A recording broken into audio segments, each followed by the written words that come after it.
আল্লাহর ইবাদত করেছে, তার 90 কোটি বছরের ইবাদত আল্লাহ তাবারাক ওয়া তাআলা নিজের পাক দরবারে কবুল ও মঞ্জুর করেছেন।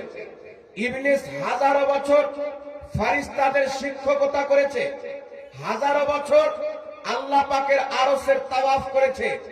আল্লাহ তার ইবাদতকে কবুল করে, নেকির কাজকে কবুল করে তাকে জান্নাতের মধ্যে রেখেছিলেন। যখন আদমকে সিজদা করলো না, আল্লাহ রাব্বুল আলামিন জিজ্ঞাসা করলেন, এই ইবলিস কোন জিনিস তোমাকে সিজদা করতে বাধা দিল? ইবলিস বলেছিল, আল্লাহ আমি হচ্ছে আগুনের তৈরি, আদম হচ্ছে মাটির তৈরি, আমি আগুন হয়ে মাটিকে কি করে সিজদা করতে পারি? আমি তো তার চাইতে উত্তম। আল্লাহ তাবারাক ওয়া তাআলা ইবলিসের 90 কোটি বছরের ইবাদতকে ধ্বংস করে, ইবলিসের যত নেকির কাজ ছিল আল্লাহ পাক ধ্বংস করে কিয়ামত পর্যন্ত তাকে মুরতাদ বলে, শয়তান বলে ঘোষণা করলেন। তখন ইবলিস বলেছিল, আল্লাহ তুমি তো আমাকে শয়তান বানিয়ে দিলে, তবে আমাকে কিয়ামত পর্যন্ত হায়াত দান করো, আমাকে জীবন দান করো, যাতে তোমার বান্দাকে গোমরাহ করতে পারি, তোমার বান্দাকে পথভ্রষ্ট করতে পারি।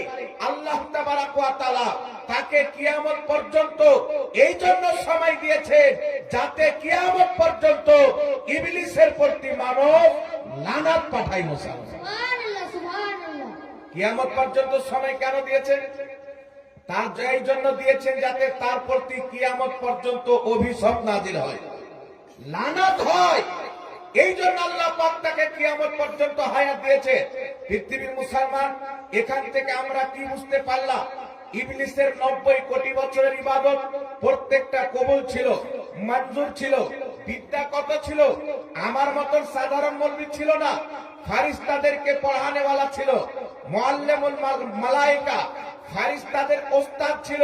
কিন্তু আদমের সম্মান করলো না বলে আল্লাহ তাবারাক ওয়া তাআলা তার সমস্ত ইবাদতকে ধ্বংস করে কিয়ামত পর্যন্ত লানত প্রাপ্ত, অভিশাপ প্রাপ্ত বানিয়ে দিয়ে আল্লাহ পাক কুরআন পাকে একটি বার্তা দিয়েছে, তোমার ইবাদত যতই হোক, অন্তরে যদি নবীদের আদব না থাকে, তোমার ইবাদতের কোনো মূল্য থাকতে পারে না। সুবহানাল্লাহ, সুবহানাল্লাহ। এই দিলের মধ্যে যদি আদব থাকে তবে আপনার ইবাদত কবুল হবে। আদব যদি না থাকে তোমার ইবাদত বরবাদ হয়ে যাবে, ধ্বংস হয়ে যাবে। এই জন্য